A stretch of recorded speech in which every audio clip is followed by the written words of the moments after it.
Quinta, 12 de setembro, verso para memorizar, e dizia: Abba, Pai, tudo te é possível, passa de mim este cálice, porém não seja o que eu quero, e sim o que tu queres. Marcos 14:36. Quem é você? Pergunta 5. Leia Marcos 14, 60 ao 72. Como Jesus reagiu a esses acontecimentos? E como Pedro reagiu? Que lições podemos aprender com as diferenças? Então o sumo sacerdote se levantou diante dos demais e perguntou a Jesus: Você não vai responder a essas acusações?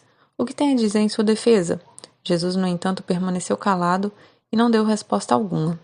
Então o sumo sacerdote perguntou: Você é o Cristo, filho do Deus bendito? Eu sou, disse Jesus, e vocês verão o Filho do Homem sentado à direita do Deus Todo-Poderoso e vindo sobre as nuvens do céu. Então o sumo sacerdote rasgou as vestes e disse: Que necessidade temos de outras testemunhas? Todos ouviram a blasfêmia. Qual é o veredicto? E todos o julgaram culpado e o condenaram à morte. Então alguns deles começaram a cuspir em Jesus, vendaram seus olhos e lhe deram socos. Profetize para nós, zombavam. E os guardas lhes davam tapas enquanto o levavam. Enquanto isso, Pedro estava lá embaixo no pátio. Uma das criadas que trabalhava para o sumo sacerdote passou por ali e viu Pedro se aquecendo junto ao fogo. Olhou bem para ele e disse: Você é um dos que estavam com Jesus de Nazaré. Ele, porém, negou. Não faço a menor ideia do que você está falando, disse, e caminhou em direção à saída. Naquele instante, o galo cantou. Quando a criada o viu ali, começou a dizer aos outros: Este homem, com certeza, é um deles.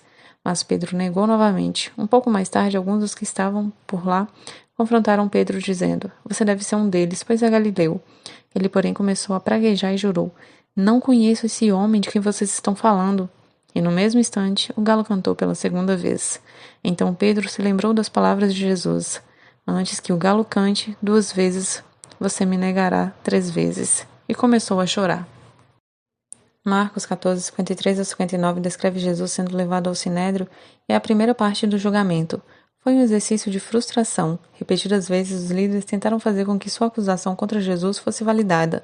O escritor do Evangelho observa que o testemunho era falso e que os relatos dos testemunhas não concordavam entre si. O sumo sacerdote se dirigiu a Jesus. A princípio, ele não respondeu, mas então o sumo sacerdote o colocou sob juramento e perguntou se ele era o Messias. Jesus admitiu que era o Messias e citou Daniel 7, 13 e 14, que se refere ao Filho do Homem sentado à direita de Deus e vindo com as nuvens do céu. Isso foi demais para o sumo sacerdote, que rasgou as vestes e clamou pela condenação de Jesus, o que o concílio autorizou imediatamente.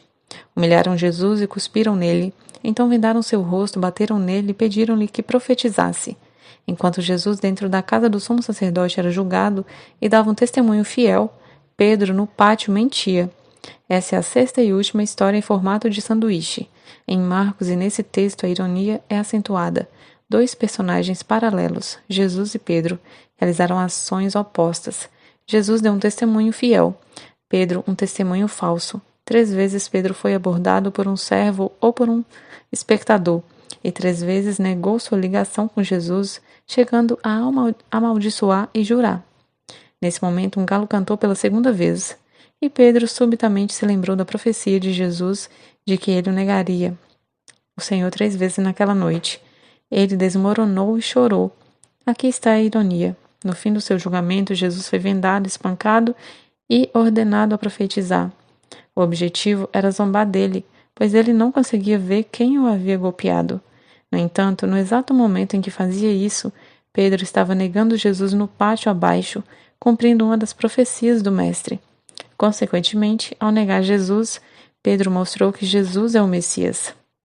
O que você diria a alguém que, embora queira seguir a Jesus, às vezes não consegue fazê-lo?